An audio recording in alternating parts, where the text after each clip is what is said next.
So, ayan. Back to normal na. Umiisi madam eh. Naglalakad-lakad muna kami, nabusog na naman. Ay, Ate Ana, eto na naman. Solo na naman. Namiss ko tuloy kayo ni Mami. Si Ting at saka si Rose din. Ay, nako. Ito, solo-solo na naman sa mall. Busog na busog ako. Kumain kami ng dinner. Tapos sila ano man namin. Ihilang daw siya. Oh, may bagong bukas. Grabe. Ayan. Binigyan ko si Madam ng santol, mangga, sa lubong. Ayan. O, sige na, mamaya na. Asa na, kandiyan sila na. Si R lang daw siya. Ayan, lumabas na. O, sige na.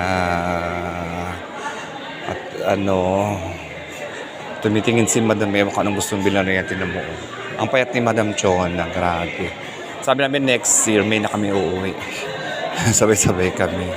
Punta kailangan kami kila Mona. Kaya punta kami ng Baguio. Madam, ayan o. Malapit ka na tumanggap ng award. Ayan o, yung kulay blue. Ayan o, yung kulay blue. Ito o, diba? Ito o. O. Madam o, bagay o.